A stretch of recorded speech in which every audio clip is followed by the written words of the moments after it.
Selamat pagi buat Bapak Ibu sekalian. Saya berharap kita dalam keadaan baik dan sehat. Betul ya? Kita bersyukur kepada Tuhan karena pada pagi ini Tuhan memberikan kita kesempatan untuk dapat beribadah kepada Tuhan. Mari kita mempersiapkan hati kita sejenak di dalam saat teduh.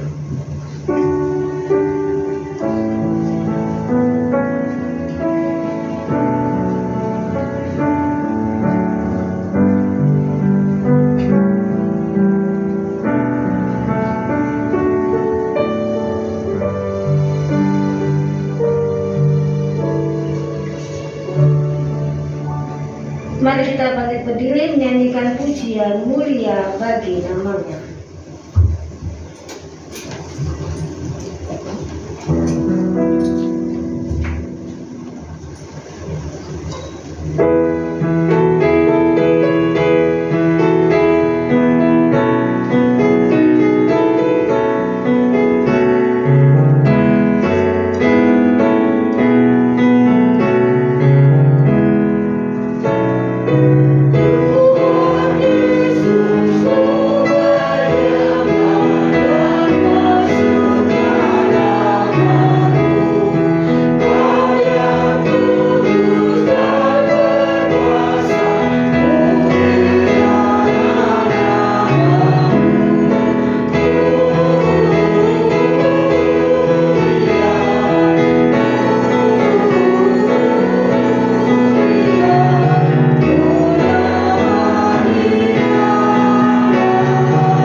Pertolongan kita adalah di dalam nama Tuhan yang menjadikan langit dan bumi dan yang tetap setia memelihara ciptaannya untuk selama-lamanya.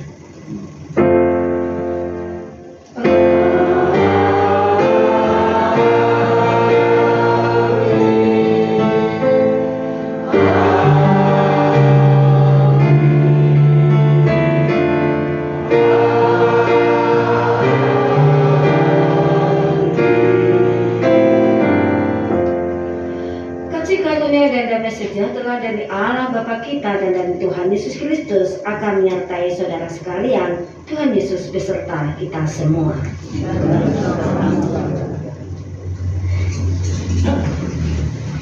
Mari Bapak Ibu sekalian, kita akan mendengarkan nats pembuka di dalam ibadah pada pagi hari ini yang diambil dalam kitab Yesaya 52 ayat 13. Yesaya 52 ayat 13, demikianlah nats pembuka dalam ibadah pagi ini. Sesungguhnya hambaku akan berhasil, ia akan ditinggikan, disanjung, dan dimuliakan. Kita akan nyanyikan pujian dekat ke salibmu untuk kita bersama-sama mempersiapkan hati kita di dalam doa pengakuan dosa.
yang indah, bahkan berkat yang baru yang Engkau janjikan kepada kami ya Tuhan.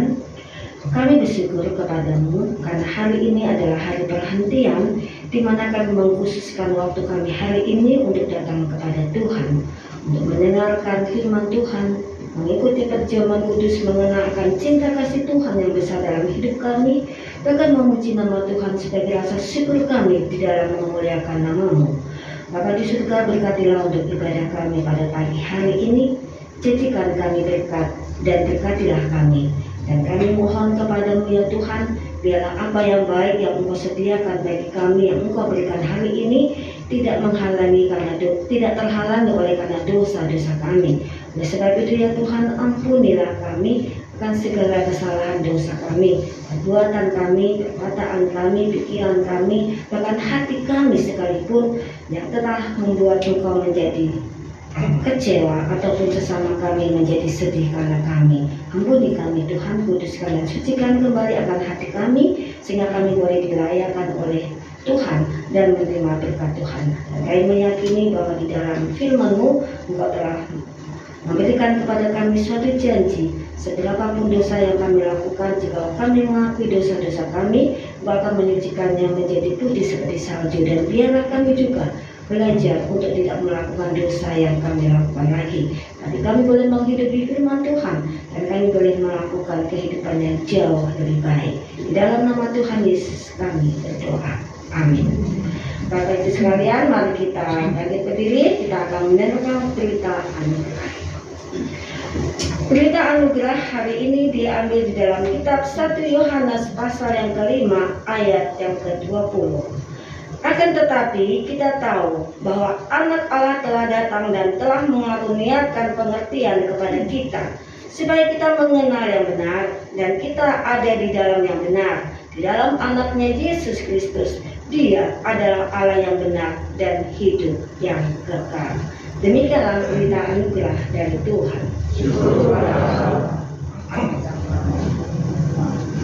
Dengan tetap bangkit berdiri, kita akan nyanyikan pujian nomor 40. Yesus anak Allah.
Oke, kita akan, apakah ada turun hari ini? Tidak ya. Ya, kita akan mempersiapkan hati kita mendengarkan firman Tuhan yang akan disampaikan oleh Pendeta Sutotan. Kami persilakan.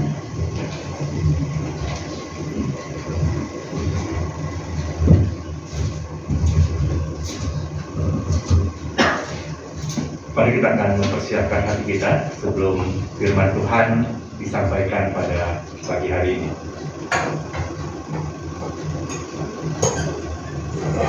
Kami bersyukur Bapa Surgawi, kesempatan yang kembali Tuhan anugerahkan bagi setiap kami pagi ini.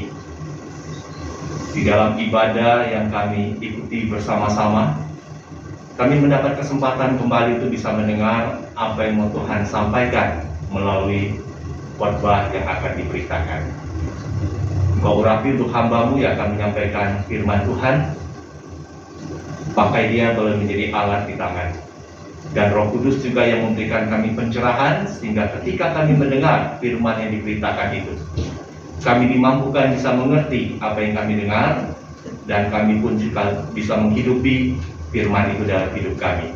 Di dalam nama Tuhan Yesus kami berdoa dan bersyukur. Amin.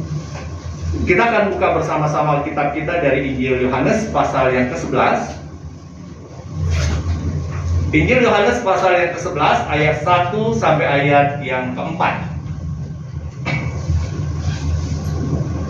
Silakan untuk membuka Alkitabnya di dalam Injil Yohanes pasal 11 ayat 1 sampai ayat yang ke-4. Sudah mendapatkan semua? Siapa yang kesulitan mencari dan menemukan Injil Yohanes pasal yang ke-11? Ada?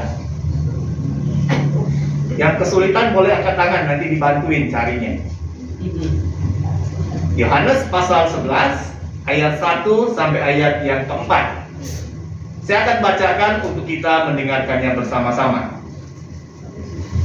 Ada seorang yang sedang sakit, namanya Lazarus. Ia tinggal di Betania, kampung Maria dan adiknya Marta.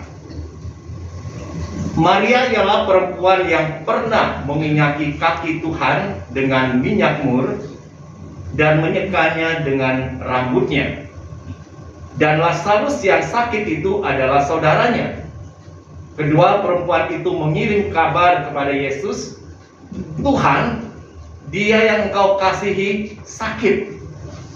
Ketika Yesus mendengar kabar itu, ia berkata, "Penyakit itu tidak akan membawa kematian, tetapi akan menyatakan kemuliaan Allah, sebab oleh penyakit itu anak Allah akan dimuliakan." Demikian firman Tuhan. Yang berbahagia kita yang membaca, merenungkan, dan yang melakukan firman itu dalam hidup kita. Haleluya.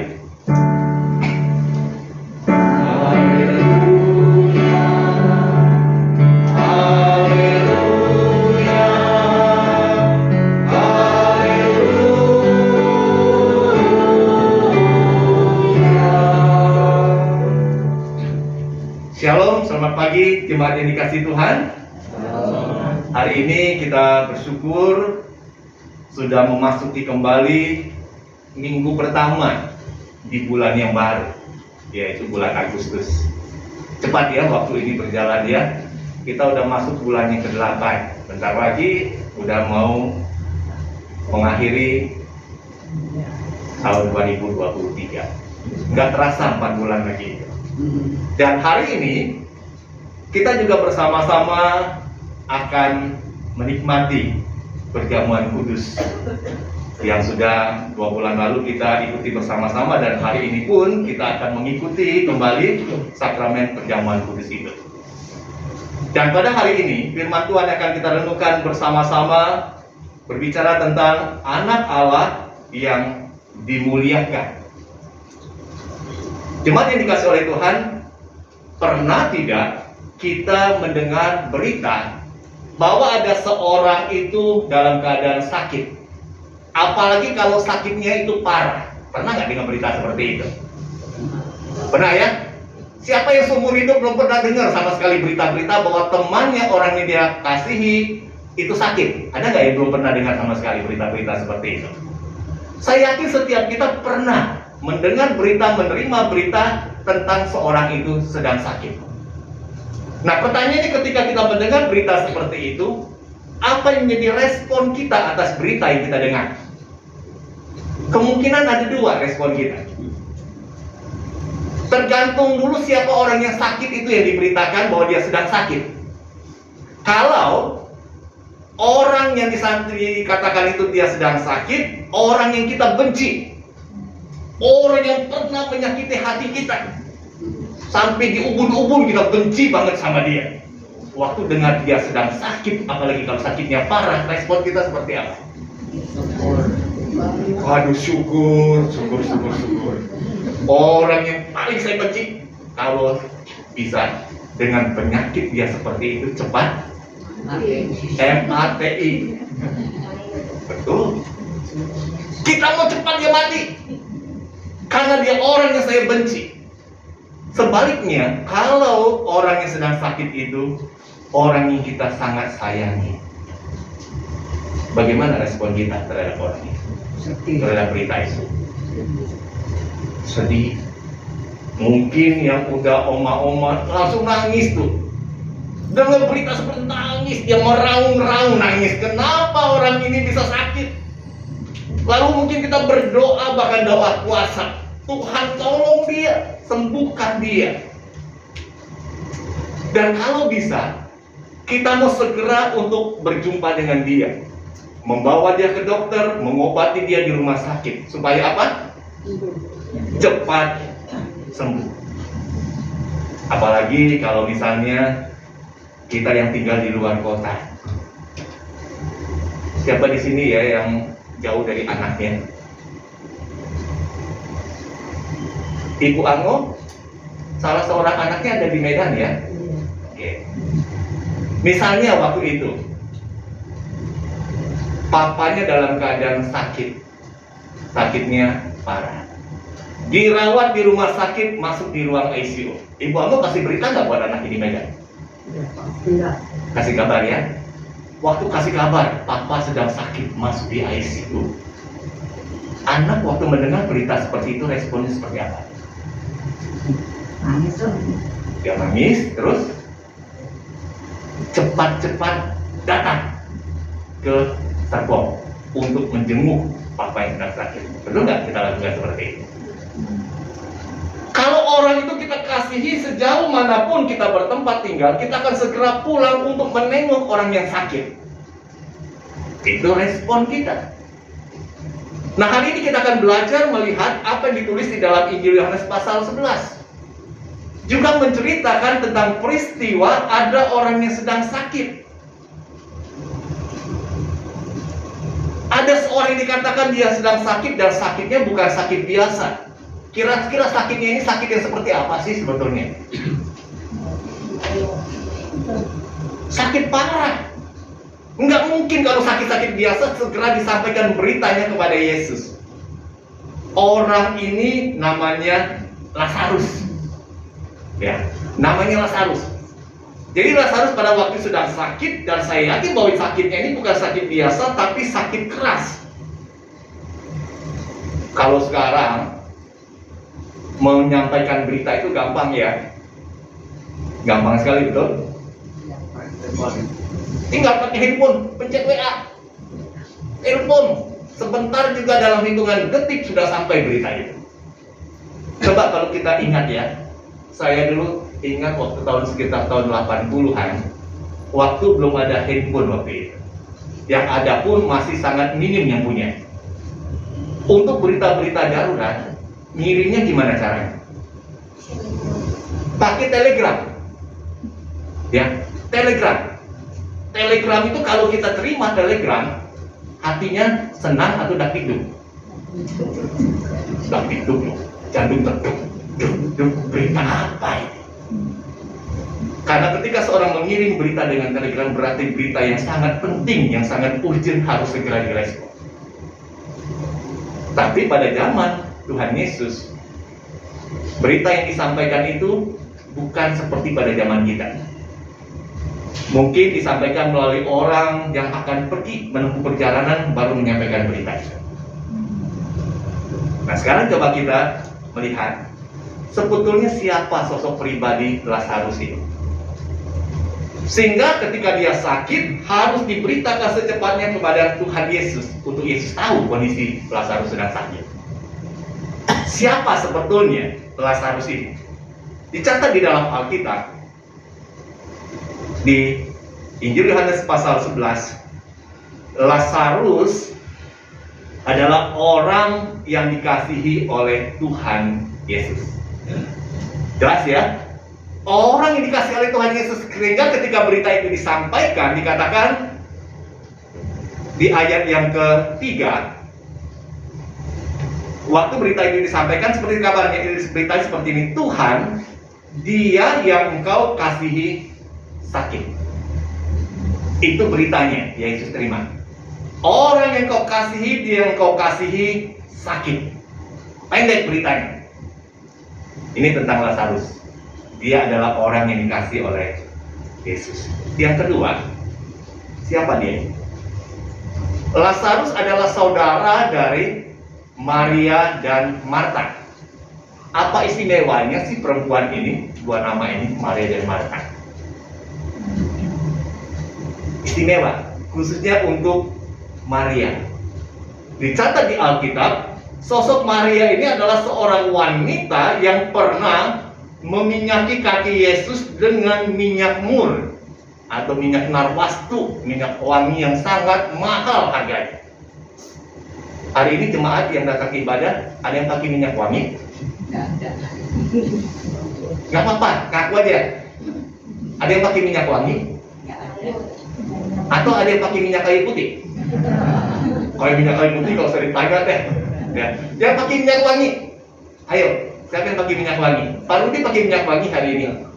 Enggak ya? Oh, Evan pakai minyak wangi? Enggak juga. Siapa yang pakai minyak wangi ya? Pak Maman pakai minyak wangi, Pak? Nyong-nyong. Ya. Coba kita bayangkan, ketika minyak wangi itu kita beli dengan harga yang sangat mahal. Gimana cara menggunakan minyak wangi yang sangat mahal itu? Tumpahin langsung? Iya, terima kasih dikit. Tes, itu ya. Wah, digosok-gosok gimana pokoknya, tetes karena mahal. Semakin mahal minyak itu, minyak wangi itu, semakin kita akan irit-irit penggunaannya. Tetapi sosok pribadi Maria dikatakan seorang wanita yang mencurahkan minyak mur, minyak narwastu yang sangat mahal harganya. Tradisi orang Yahudi, wanita Yahudi, pada waktu dia masih single, masa masih muda seperti itu ya, dia akan menabung, mengumpulkan uang sedikit demi sedikit dari penghasilan dia untuk apa? Membeli minyak mur dan narwastu itu. Untuk apa dibeli? Persiapan buat pernikahan dia nanti. Kalau sekarang wanita-wanita untuk mempersiapkan pernikahan yang dikumpulkan apa? Emas. Ya, ada yang ngumpulin minyak wangi nggak untuk pernikahannya nanti? Nah, nggak ada jarak lah. Biasanya itu orang-orang Yahudi, perempuan orang Yahudi, dia akan mengumpulkan minyak narwastu, minyak wangi itu buat persiapan pernikahan dia nanti. Sehingga salah seorang muridnya katakan harga minyak wangi itu, minyak narwastu itu ditaksir sekitar 300 dinar ya. Mahal nggak sih harga segitu ya? Mahal. 300 hari orang harus bekerja. Sangat mahal. Berarti dia kumpulkan itu. Tetapi ketika dia berjumpa dengan Yesus, dia mencurahkan, menumpahkan minyak wangi itu di atas kaki Yesus. Bukan hanya dia menumpahkan minyak wangi itu di atas kaki Yesus, tetapi dia juga menyekanya dengan rambutnya. Kalau rambut Omayo nggak bisa buat seka-seka, terlalu pendek. Kalau Maria ini rambutnya panjang, yang panjang dia seka dengan rambutnya kaki Tuhan Yesus yang sudah diminyaki dengan minyak wangi, minyak murni. Jadi apa yang dilakukan oleh Maria menjadi sesuatu yang sangat berkesan bagi Yesus, sehingga Yesus katakan apa yang dia lakukan ini akan selalu diingat. Dan Maria ini adalah saudara dari Lazarus. Waktu Yesus mendengar berita itu, Lazarus sedang sakit. Apa yang Yesus lakukan sebagai respon dia? Saya ingat ya, waktu pas dulu Ibu Ango kasih tahu saya, mungkin bukan Ibu Ango langsung kayaknya ya, dari Ibu Aini atau siapa seperti itu, nyampaikan kabar suami Ibu Ango sedang sakit, masuk di ruang ICU. Saya sebagai seorang hamba Tuhan, waktu mendengar berita bahwa ada jemaat yang sakit, apalagi kalau sakitnya parah dia masuk di ICU, saya akan segera merespon untuk segera berjumpa dengan yang sakit itu, mendoakan dia minimal, datang menjenguk dan mendoakan dia. Itu hal yang lumrah dilakukan, ya, lumrah. Karena kesempatan untuk kita berjumpa dengan dia belum tentu akan berulang kalau sakitnya itu parah.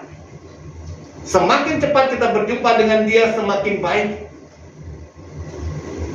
Sehingga waktu saya ada kesempatan untuk mengunjungi suami Ibu Ango waktu itu, dia belum percaya Kristus, kesempatan untuk mengabarkan Injil karena masih ada waktu.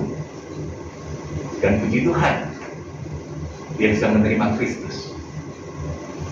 Kemudian di Bapak telepon saya lagi, minta dibaptis. Apa saya bilang nanti dah, bulan depan aja, atau kisah saya sebentar deh? Enggak, secepatnya. Ya, secepatnya untuk bisa membaptiskan dia. Nah, sekarang kita lihat dalam cerita ini. Ketika Yesus mendengar berita bahwa Lazarus, orang yang dia kasih, sakit, respon Yesus seperti apa? Yesus sengaja menunda kedatangannya 2 hari. Lama nggak 2 hari ini? Lama atau sebentar nih? 2 hari. Lama buat orang yang lagi dalam keadaan sakit parah. Ya, lama. Kira-kira perasaan dari ini ya, misalnya saya kasih contoh gini. Waktu Ibu Ango bilang telepon saya, suami dalam keadaan sakit ada di ICU, sakitnya parah. Lalu saya bilang, aduh Ibu Ango, nanti ya 2 hari lagi saya baru ke sana ya. Rasanya seperti apa sih waktu dengar kata-kata itu? Waduh, dongkol, ya, sakit loh dengan seperti itu. Nah, kita bayangkan waktu mendengar berita itu, dikatakan dia sengaja menunda untuk datang menjumpai Lazarus. Akibatnya apa yang terjadi? Lazarus akhirnya mati. Dia mati akibat fatal. Betul ya? Dia mati. Lalu dikatakan gini, pertanyaan bagi kita, mengapa Yesus sengaja tidak segera datang menolong Lazarus yang sedang sakit parah itu? Tentu ada alasan.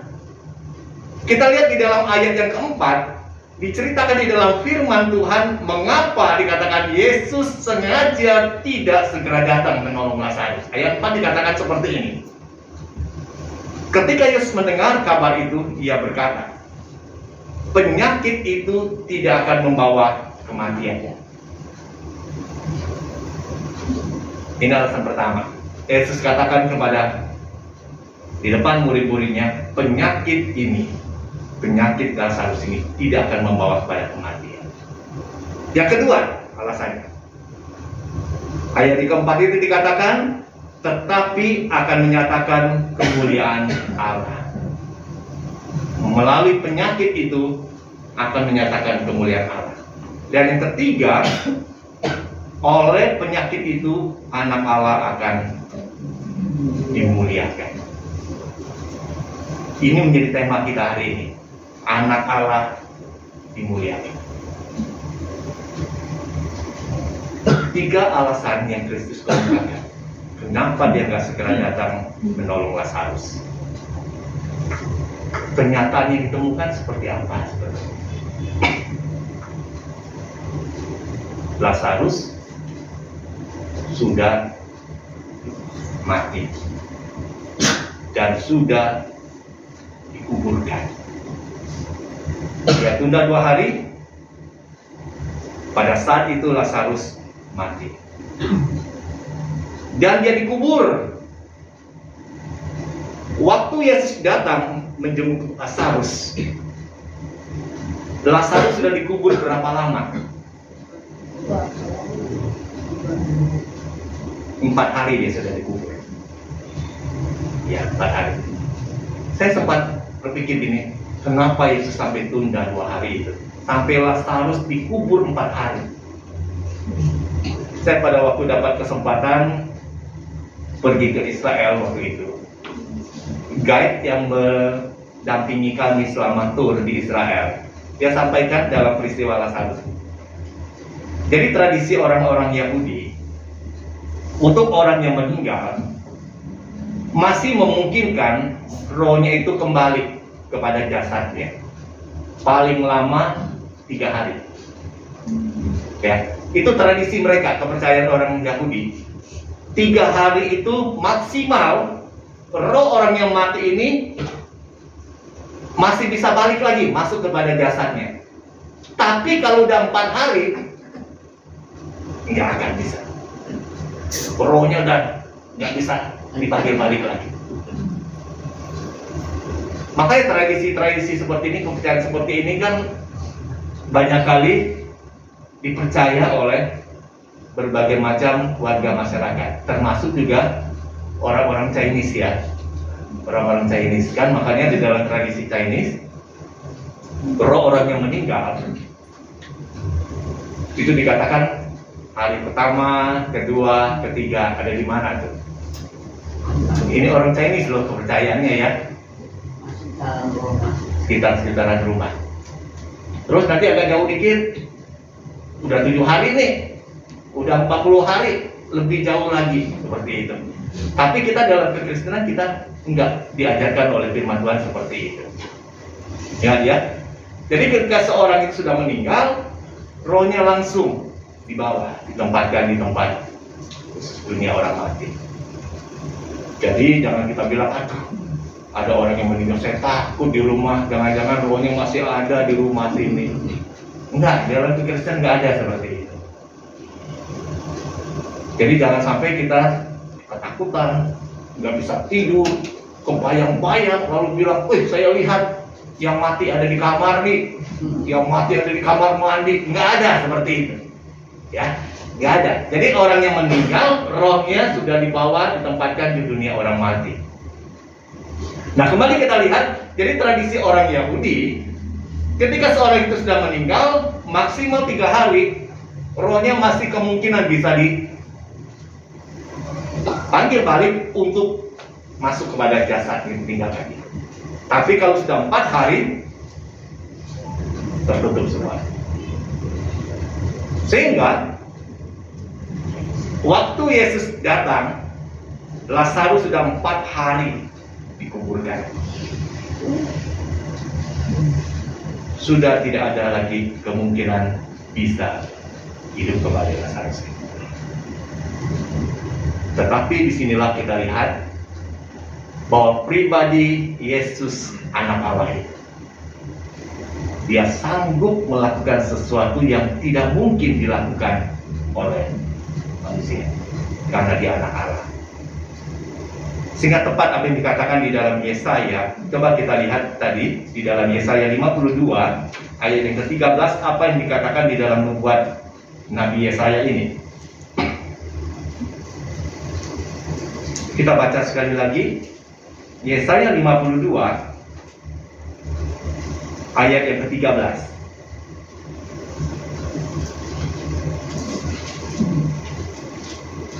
Sesungguhnya hambaku akan berhasil. Ia akan ditinggikan, disanjung, dan dimuliakan. Nubuat ini disampaikan oleh Nabi Yesaya bicara tentang hamba yang menderita, yaitu nubuatan tentang kedatangan Sang Mesias itu yang akan mengalami penderitaan. Yang hari ini nanti kita akan memperingati kembali melalui sakramen perjamuan kudus, bahwa hambaku akan berhasil. Ia akan ditinggikan, disanjung, dan dimuliakan. Dan ini digenapi di dalam peristiwa Lazarus yang dibangkitkan oleh Tuhan Yesus Kristus dari kematian itu. Kalau kita baca kisah ini, Injil Yohanes pasal 11, baca satu perikop sampai selesai, waduh, luar biasa. Waktu Yesus hadir di kubur Lazarus, dia menyuruh batu kubur itu disingkirkan. Lalu ketika batu itu sudah disingkirkan, Yesus tinggal berseru, "Lazarus, keluarlah!" Apa yang terjadi dengan Lazarus yang sudah mati pada hari itu? Dia keluar. Dia keluar. Jadi apa yang dikatakan oleh Yesus melalui peristiwa Lazarus ini, Allah akan dimuliakan. Anak manusia, anak Allah itu akan dimuliakan. Ini membuktikan bahwa betul-betul pribadi Yesus ini adalah anak Allah yang sesungguhnya. Karena gak ada seorang pun yang bisa membangkitkan orang yang sudah mati. Tetapi Yesus, dia berkuasa karena dia sendiri adalah anak Allah. Dia berkuasa membangkitkan Lazarus yang sudah mati, yang sudah jadi mayat, yang sudah 4 hari membusuk di dalam kubur. Ini yang dicatat di dalam Alkitab. Terus bagaimana seharusnya respon kita ketika kita hari ini mendengar peristiwa ini? Bagaimana harusnya respon kita terhadap pribadi Yesus, Sang Anak Allah itu? Cerita tentang Lazarus bukanlah cerita dongeng dan isapan jempol, tetapi adalah sebuah peristiwa sejarah yang dicatat dalam Alkitab, dan itu telah terjadi. Yohanes di dalam suratnya tadi yang menjadi berita anugerah bagi kita, coba kita lihat sekali lagi di dalam 1 Yohanes pasal 5. Apa yang harusnya menjadi respon kita terhadap pribadi Yesus Sang Anak Allah itu. 1 Yohanes pasal 5 ayat yang ke-20.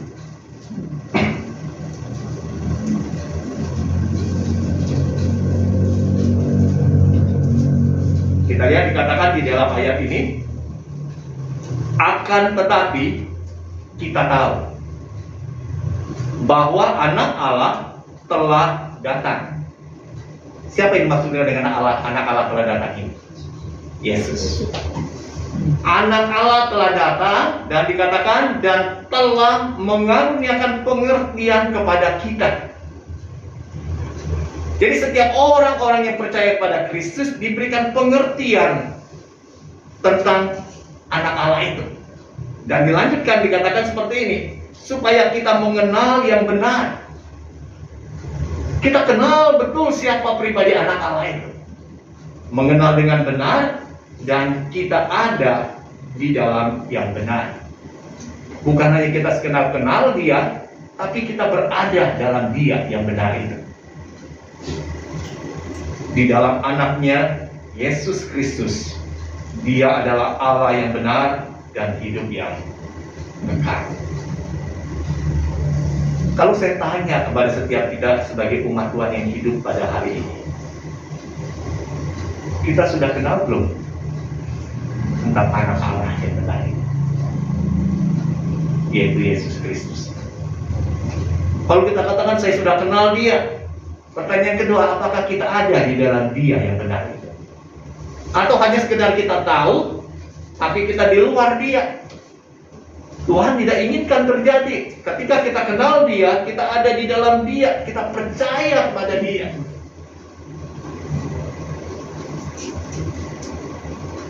Jadi kalau kita kembali merefleksikan dalam kehidupan kita, kadangkala dalam hidup kita ini, Tuhan bisa bertindak seolah-olah tidak peduli terhadap kita. Sama seperti Lazarus tadi. Berita tentang dia yang sakit itu disampaikan kepada Yesus. Yesus seolah-olah tidak peduli. Dia tunda selama 2 hari. Tidak segera datang menjumpai Lazarus. Nah, jangan-jangan hal seperti ini pun bisa kita alami dalam hidup. Pada waktu kita sedang bergumul dalam pergumulan hidup yang berat, kita sudah berdoa kepada Tuhan, bahkan kita sudah berpuasa, doa puasa, tapi jawaban itu tidak kita peroleh.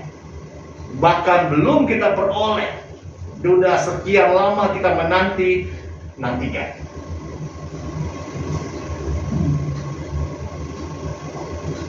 Kita mungkin berdoa sedang atas pergumulan kita. Pergumulan karena apa? Sakit penyakit kita. Beberapa dari jemaat kita sekarang ini ada yang sedang mengalami sakit yang parah bagi dia. Kita sudah mendoakan dia. Semua tahu siapa saudara kita yang sedang mengalami sakit. Yang tiap kali kita sering doakan dia. Ada yang belum tahu? Ibu apa sudah sakit? Ya. Dia baru beberapa hari yang lalu kembali dirawat di rumah sakit. Udah bolak-balik ke rumah sakit. Dia telah menyelesaikan paket kemoterapi. Dia sudah selesaikan itu. Tapi kondisinya juga belum terlalu pulih. Kita udah doakan. Ya, kita udah doakan. Tapi seolah-olah sepertinya tidak jadi sesuatu yang wah punya.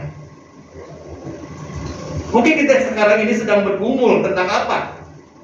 Tentang kesulitan ekonomi kita, tentang keadaan keuangan keluarga kita. Kita udah berdoa kepada Tuhan, tapi belum mengalami pemulihan itu. Ataupun ketika kita juga bergumul tentang apa lagi, tentang kehidupan keluarga kita, keluarga yang penuh dengan konflik di sana. Kita udah berdoa. Mungkin ada juga yang sedang mencari pasangan hidup, yang sedang mencari menantu, belum dapat juga menantu. Udah doa sana, doa sini, puasa sana, puasa sini, nggak dapat juga tuh. Nah, ketika kita bergumul dengan kondisi seperti itu, jangan membuat kita pada akhirnya menyatakan kepada Tuhan, Tuhan, Engkau seolah-olah tidak mempedulikan aku. Ingatlah apa yang Yesus katakan tadi, melalui penyakit Lazarus ini, Allah akan dimuliakan, anak Allah akan ditinggikan. Jadi kalau demikian, apakah berarti membuat kita pada akhirnya kecewa dengan Tuhan? Ini nampak sekali nanti kalau kita baca di dalam catatan Injil Yohanes pasal 11. Kedua saudara Lazarus ini, Marta maupun Maria, menyampaikan kekecewaannya pada Yesus. Ya, mereka sampaikan, Tuhan, kalau Engkau datang pada waktu itu, saudaraku gak akan mati, Tuhan. Kalau Tuhan datang pada waktu itu, saudaraku gak akan dikubur seperti ini. Itu ungkapan kekecewaan dari dua wanita ini, Marta dan Maria. Tetapi Tuhan katakan, melalui peristiwa ini, Allah akan dimuliakan, anak manusia akan ditinggikan. Tinggal persoalannya kalau kita sudah mengalami pertolongan Tuhan itu, apakah kita mau memuliakan Yesus anak Allah itu sendiri? jangan-jangan kita lupakan dia. Bisa kan terjadi ya? Bisa terjadi.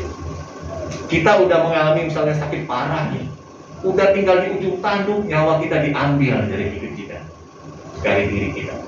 Kita doa, Tuhan tolong saya, sembuhkan saya. Tuhan beranugerah menolong kita, menyembuhkan kita.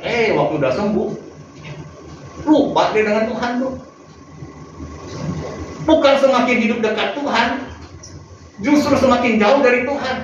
Kiat-kiat terus dia, jalan-jalan terus, mumpung masih banyak duit katanya. Bisa nggak terjadi hal seperti ini? Bisa. Jadi biarlah kita melalui firman Tuhan yang disampaikan pada hari ini, kembali kita lihat kepada berada diri kita masing-masing.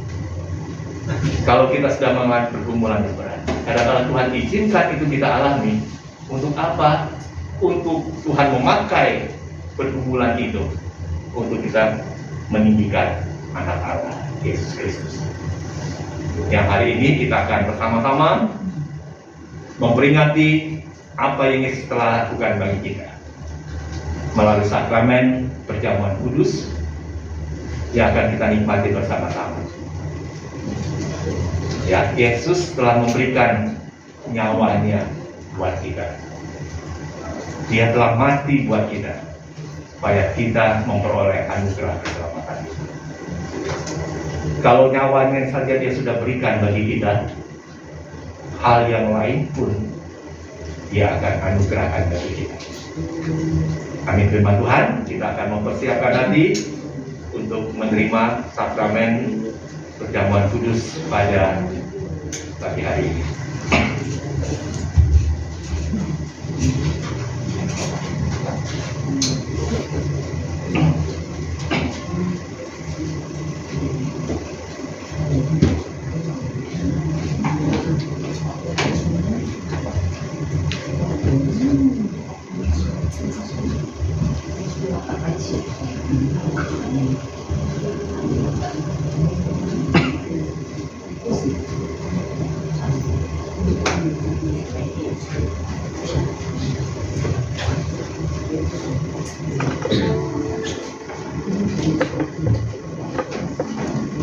Hari ini kita akan bersama-sama akan menikmati mengambil bagian dalam sakramen perjamuan kudus.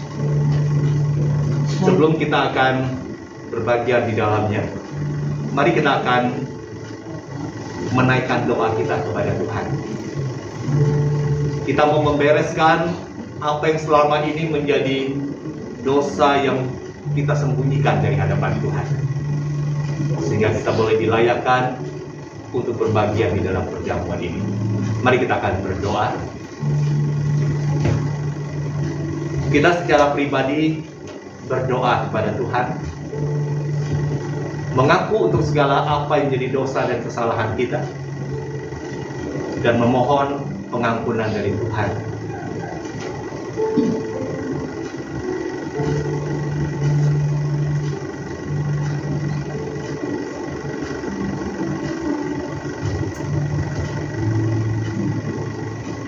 Tuhan, kami bersyukur hari ini kami diundang kembali untuk berbagian dalam sakramen perjamuan kudus. Kau tahu akan keberadaan diri setiap kami, tentang kehidupan yang telah kami jalani selama ini. Jikalau masih ada dosa yang kami sembunyikan, yang belum kami akui di hadapan Tuhan, saat ini waktunya untuk kami mau mengaku di hadapan Engkau. Setiap dosa kesalahan kami ya Bapa, dosa dalam pikiran kami, dalam perkataan dan juga dalam perbuatan, kami mengakui di hadapan-Mu, dan kami mohon Tuhan menguduskan kami, menyucikan kami, dan mengampuni dosa kami, sehingga setiap kami dilayakkan untuk berbagian dalam sakramen perjamuan ini. Terima kasih Tuhan Yesus, hari ini kami mendapatkan kesempatan kembali untuk mengingat kematian dan pengorbanan Kristus di atas kayu salib melalui lambang roti dan anggur yang telah dipecahkan dan dicurahkan. Engkau memberkati setiap kami akan berbahagia di dalamnya, sehingga iman kami boleh diteguhkan dan dikuatkan kembali bahwa Yesus telah berkorban mati bagi kami. Di dalam nama Tuhan Yesus kami berdoa dan mengucap syukur. Amin.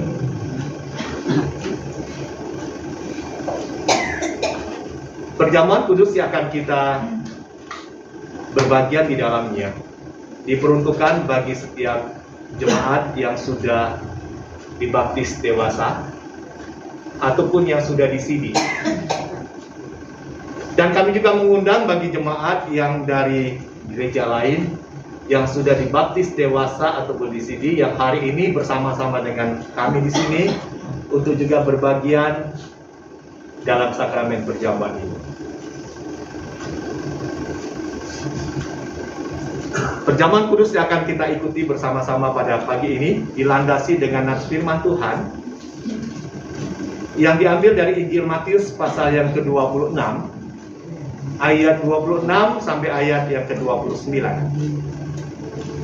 Firman Tuhan katakan demikian, dan ketika mereka sedang makan, Yesus mengambil roti, mengucap berkat, memecah-mecahkannya, lalu memberikannya kepada murid-muridnya dan berkata, "Ambillah, makanlah, inilah tubuhku." Sesudah itu ia mengambil cawan, mengucap syukur, lalu memberikannya kepada mereka dan berkata, "Minumlah kamu semua dari cawan ini. Sebab inilah darahku, darah perjanjian yang ditumpahkan bagi banyak orang untuk pengampunan dosa.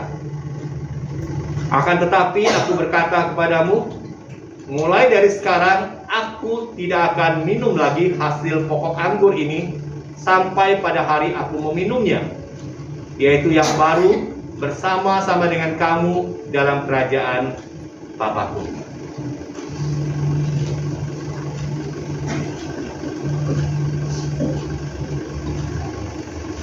Pada waktu malam sebelum Tuhan Yesus ditangkap untuk disalibkan, dia mengambil roti, memecah-mecahkan roti itu dan berkata, "Roti ini melambangkan tubuhku yang dipecahkan bagi kamu. Tiap kali kamu makan roti ini, kamu ingat aku telah berkorban bagimu." Setelah dia makan, dia juga mengambil cawan dan berkata, "Cawan ini melambangkan darahku yang telah dicurahkan bagi kamu. Tiap kali kamu minum dari cawan Tuhan, kamu mengingat aku telah mati mencurahkan darahku buat pengampunan dosa." Kita akan mempersiapkan hati kita untuk menerima roti dan cawan Tuhan. Terimalah dan bagikan.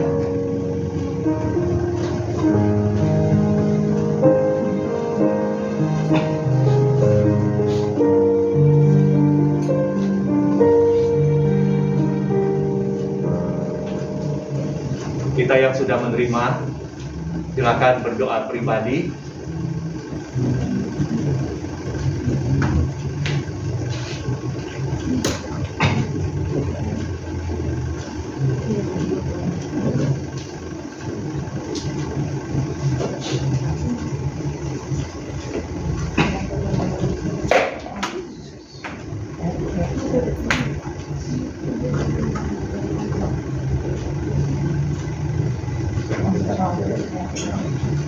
Ya oma-oma, nanti tolong susternya bantuinnya pegangnya dulu ya.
Kita yang sudah menerima roti dan anggur, silakan bagi berdiri.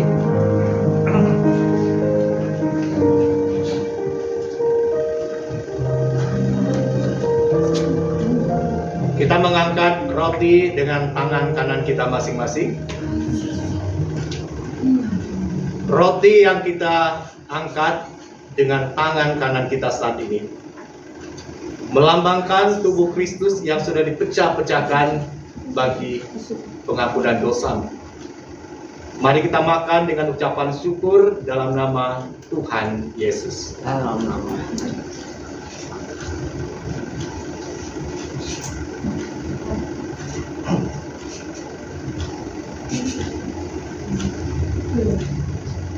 Kita mengangkat cawan yang berisi air anggur dengan tangan kanan kita. Cawan yang berisi anggur yang kita angkat pada saat ini melambangkan darah Kristus yang sudah dicurahkan buat pengampunan dosamu. Setiap kali kita makan roti, minum dari cawan Tuhan, kita ingat bahwa Yesus telah mati berkorban bagimu. Mari kita minum dengan ucapan syukur dalam nama Tuhan Yesus.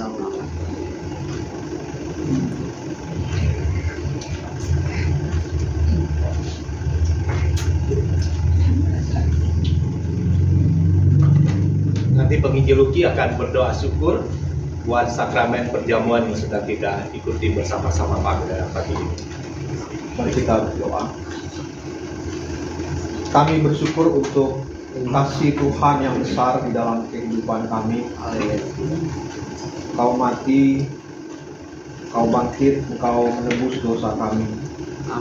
Terima kasih ya Tuhan untuk pengorbanan-Mu bagi kami manusia yang lemah dan penuh dengan dosa.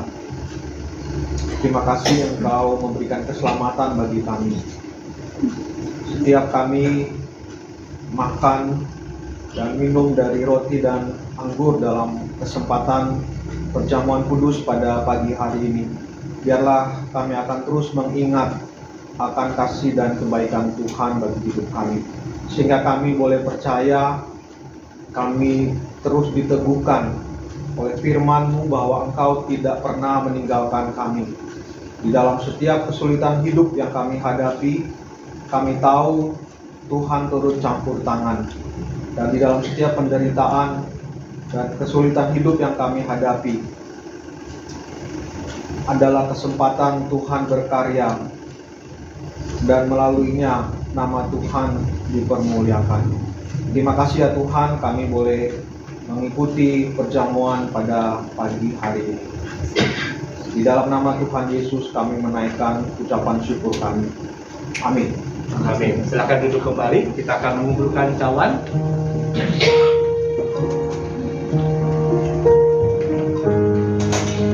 Kita akan naikkan pujian salibnya selama mulia.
Kami bersyukur Bapa Surgawi, hari ini kami boleh mendengar kembali pemberitaan firman-Mu.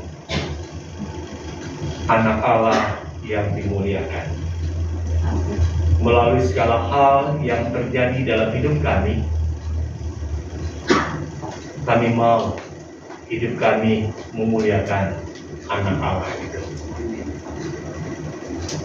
Dan kami juga bersyukur hari ini kami boleh mengingat kembali pengorbanan Kristus di atas kayu salib melalui sakramen perjamuan kudus. Kalau nyawamu sendiri telah Engkau korbankan buat menebus dosa kami, maka ketika kami menjalani hidup dengan berbagai macam pergumulan yang harus kami hadapi, Tuhan pun peduli dengan keadaan kami. Dan Tuhan akan menyatakan kuasa mujizat-Mu untuk boleh terjadi dalam hidup kami. Tuhan, pada saat ini kami berdoa untuk beberapa jemaat yang sedang bergumul dalam hidup mereka. Bergumul karena sakit penyakit yang sedang mereka derita.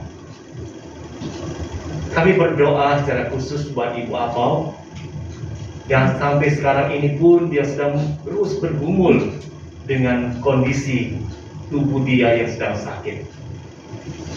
Kau kiranya berbelas kasihan, menyatakan kuasa mujizat-Mu itu, sehingga dalam nama Tuhan Yesus sakit yang sedang dia derita boleh dijamah dan mengalami pemulihan. Teguhkan dan kuatkan iman pengharapan dia kepada Yesus anak Allah itu. Juga kami berdoa beberapa jemaat yang mengalami kondisi lemah secara tubuh fisik. Mungkin karena usia yang semakin bertambah lanjut, mungkin karena sakit penyakit yang sedang diderita. Biarlah Engkau nyatakan kuasa pertolongan-Mu itu Bapa, sehingga tubuh yang lemah boleh diteguhkan dan dikuatkan kembali. Demikian juga yang sudah mulai mengalami tawar hati, mengalami gesekan, mengalami kondisi yang tidak nyaman ketika hadir dalam ibadah. Biarlah Engkau juga yang kiranya berbelas kasihan untuk memulihkan, untuk menjamah hati yang sudah mulai tawar itu, yang sudah kecewa. Tuhan, pakailah setiap kami sebagai orang-orang yang telah mengalami penebusan Kristus, untuk hidup kami boleh menjadi saluran berkat bagi saudara kami. Hidup kami boleh menjadi alat di tangan-Mu untuk meneguhkan, menguatkan, dan menghiburkan orang-orang di sekitar kami. Dan kami terus berdoa buat masa depan dalam hidup kami bergereja di Pos Pilam Melati Mas ini. Tuhan, tolong gereja ini dengan segala sesuatu keterbatasan yang ada, tapi kami mohon pertolongan Engkau. Engkau adalah kepala di dalam gereja ini. Kau pakai setiap kami boleh menjadi saluran berkat untuk bersama-sama melayani, mengembangkan akan pelayanan yang dipercayakan kami di tempat ini. Kami serahkan juga untuk pengurusan yang ada.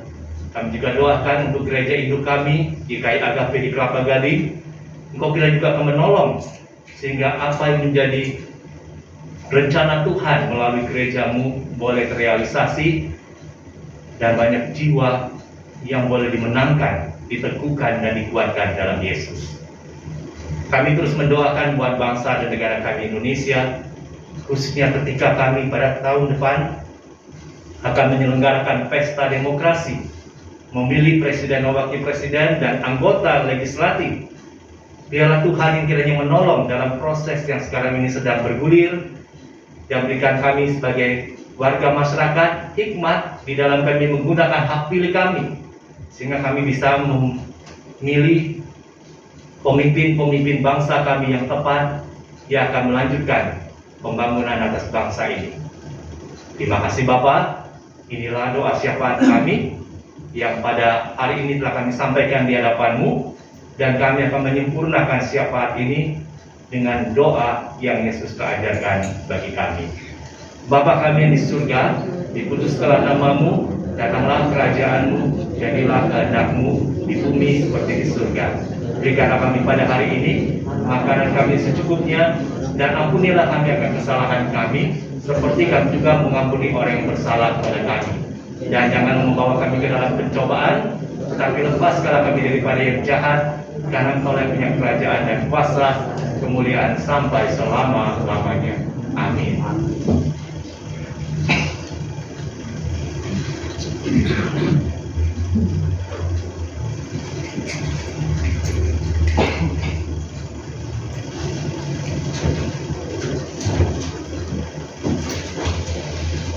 Jemaat dipersilakan duduk.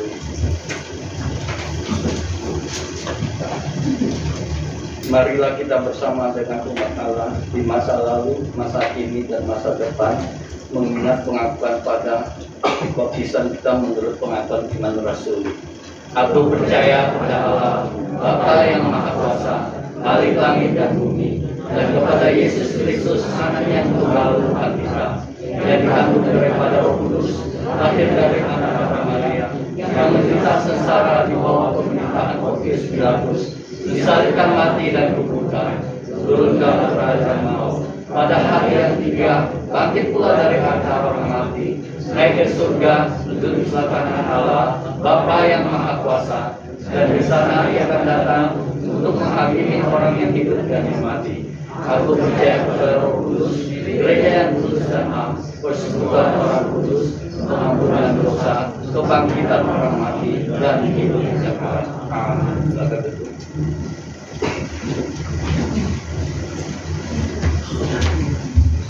Mari Bapak Ibu sekalian, kita akan mempersiapkan hati kita untuk memberikan persembahan di dalam ibadah pagi ini yang dilandasi di dalam firman Tuhan di dalam kitab Mazmur 66 ayat 13. Demikianlah bunyinya. Aku akan masuk ke dalam rumahmu dengan membawa korban-korban bakaran. Aku akan membayar kepadamu nasarku. Kita akan nyanyikan pujian, ku mau serahkan semua milikku.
Kami bersyukur kepada-Mu ya Tuhan untuk pagi ini di mana Engkau telah mengajarkan kami bagaimana kami bersyukur dengan memberikan persembahan kepada Tuhan. Bagaimana persembahan kami sebagai rasa syukur kami untuk berkat-berkat yang Engkau berikan bagi kami ya Tuhan. dan biarlah kami dapat menghidupi akan segenap firman Tuhan yang Engkau ajarkan kepada kami. Dan kami memohon kepadamu Tuhan memberikan hikmat dan marifat-Mu kepada para pengurus gereja kami untuk mengelola keuangan ini sehingga dapat dipergunakan untuk pekerjaan Tuhan di dalam gereja Tuhan. Di dalam nama Tuhan Yesus kami berdoa dan bersyukur. Amin. Kita akan nyanyikan lagu pengudusan Yesus Maha Mulia.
Jemaat yang dikasihi oleh Tuhan Yesus Kristus, arahkanlah hatimu kepada Tuhan. Jadilah saksi Kristus, terpujilah Tuhan, dan terimalah berkat Tuhan. Yen Yehova cehu keni pau huni. Yen Yehova serta kalian kuang cao ni ceen keni. Yen Yehova siang ni yang yen senitingan.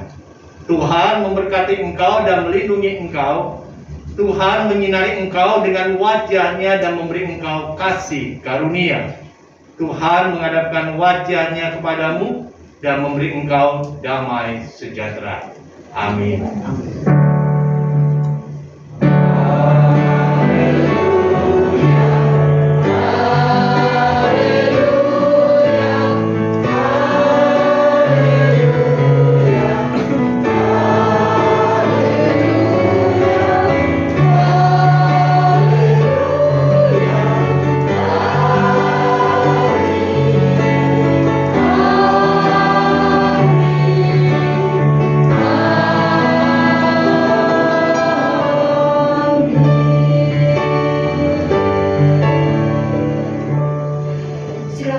Ibadah kita selesai saat itu Tuhan Yesus memberkati kita sekalian.